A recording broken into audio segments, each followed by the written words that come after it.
everybody, it's Lisa at Coach Lisa T. I wanted to present this very simple presentation on why hydration matters. Water is so important, and it's also a very simple habit of health. Maybe so simple that it gets overlooked from time to time. Let's talk about it. First of all, we're going to talk a little bit about some reasons why water is so important to your body. Sometimes knowing why something is important helps us make that commitment to drink all the water that we need. So let's get started. First of all, water regulates our body temperature. Water is stored in the layers of our skin and it rises to the surface during exertion or warmer temperatures. Then it evaporates, and that provides the cooling for our body. Water also helps distribute oxygen throughout the body. If you think about it, blood is about 90% water, and oxygen is moved by the blood cells in the bloodstream, which is made up mostly of water, so that water is an important component to moving blood to all the cells of the body. Water also cushions the brain, the spinal cord, and other vital organs. Water is very important to the brain, and even mild dehydration can impact the brain's function. Mild dehydration can also cause headaches, so sometimes if you have a headache, have a cup of water and see if rehydration won't help that headache go away. Adequate hydration is also proven to improve our focus and also to improve short-term memory. Water flushes waste from the body. Water is necessary for sweating, which we already discussed earlier, and there is some waste elimination in sweat. Water is also a big portion of our urination. When we urinate, that water also includes the waste products from metabolism that our body wants to flush out rather than let it build up in our body. And water is also important for bowel elimination. Although that's a solid waste, it still has some water in it. And actually, the more water, the better as far as finding a balance, because more water in your diet can decrease the risk of constipation. Water also helps to lubricate and cushion the joints of our body. So anywhere there's bone-on-bone connection, there are little sacs or bursa there that are filled with water and, of course, other elements as well. But water and that adequate hydration can help decrease discomfort during physical activity. So if we're mildly dehydrated, the pain that we may feel in our joints may be due to that mild dehydration.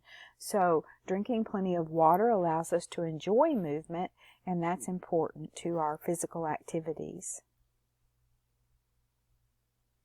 Water also aids in nutrient absorption. So first of all, water assists in the breakdown of the foods that we eat. And then it actually, once it breaks those foods down in the stomach along with the acid, it also dissolves certain vitamins. There are water-soluble vitamins that are dissolved by water, as well as minerals and other nutrients. And then once all that occurs, the nutrients that have been taken from the food are then delivered to the cells of a body by blood. And we already discussed the importance of blood, so we can see how important and interconnected all of the systems are in our body, and how a lack of water, dehydration, can impact one system and also impact several at a time. I want to give you a bonus tip for people living with diabetes. Adequate hydration is essential for blood sugar management. What happens is when you drink plenty of water, that increases your blood volume. And with that increase in blood volume, it decreases the concentration of your blood sugar in your bloodstream. Water also alleviates some of the dehydration that's caused by high blood sugar. When our sugars are high, our body naturally begins to urinate more in order to excrete that additional blood sugar, to eliminate it from the body. In fact, one of the first signs of diabetes may be increased urination. So what we can do by drinking adequate water is kind of break that vicious cycle that our blood sugar's high, and so we're going to the bathroom a lot to eliminate it, and we're getting dehydrated. If you add water into that cycle, you can bring the blood sugar down by decreasing the concentration of the sugar in the bloodstream, and also replace the fluids that are being eliminated through the increased urination. So how much water is enough? I always have one big strong point here for my clients, and that is to start where you are. You want to determine your baseline. Where are you right now? If you're drinking a cup of water today, and that's your typical, then you don't want to pile it on yourself and say, starting next week, I'm going to be drinking 12 cups of water a day. You want to build from where you are and move forward from that. So if you're drinking a couple of cups a day now, then consider for the next week adding a cup to that, and then the next week another cup to that. Also remember that 20% of our water can come from our diet. So when we increase vegetables and fruits, which have a great deal of water content in them, that just naturally adds more water to our intake. Now the Mayo Clinic does recommend 10 to 12 cups of water a day, and so again, just think about where you're at right now, and if you want to let that be your goal, that's great, and then just move very slowly toward that goal. 5 tips for improving hydration. First of all, drink when you're thirsty, but don't wait for thirst as a signal. A lot of times by the time we're thirsty, we are already mildly dehydrated. And so when we feel those signals of thirst, we've already really gotten ourselves a little bit into a mild state of dehydration. That's particularly true for older people. The sensation of thirst, the desire to drink water, that clue from their body that they need to drink, may dissipate or decrease as they age. And so that's why it's important to develop the habit of just drinking water throughout the day rather than waiting until you're thirsty. So you want to always have water on hand and available.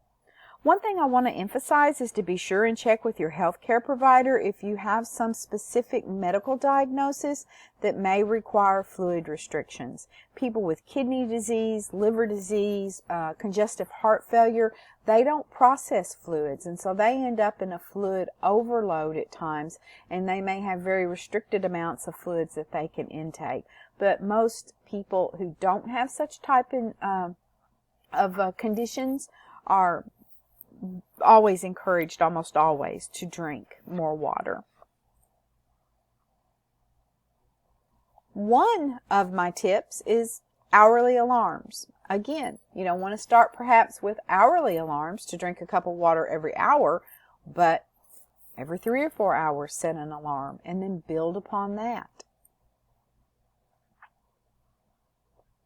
Find a water bottle you love, and a bonus tip, take a bottle wherever you go. I'm always interested in seeing what types of water bottles people have. I have a friend who's always got a sports team bottle in her hand. There are all kinds of varying price points out there. There are self-cleaning bottles. There are, of course, the huge Yetis. And I myself have a faux Yeti, and I keep it filled with water and keep it with me all day long. A lot of people say, well, I just don't like water. It doesn't taste good. Try infusing your water with fruit or mint. Mint leaves are a good thing to put in water. They have water infusion pitchers now where you can put the fruit in it, and then it's got a lid on it that has a screen so that when you pour the water out, it screens out kind of the trash left behind by the fruit or the mint leaves or whatever it is you put into your drink. So try adding some lemon or lime or strawberry and see if that makes water more tasty to you. Another thing you can try is drinking a cup of water before and after every meal. Now, one more time, I'm going to go back to that baseline. Think about where you are and then think about how you can build slowly toward increasing your intake. So maybe for a week, you want to drink a cup of water before your breakfast meal. And then for the next week, you're going to have a cup of water before lunch and breakfast. And then another week, lunch, breakfast, and supper.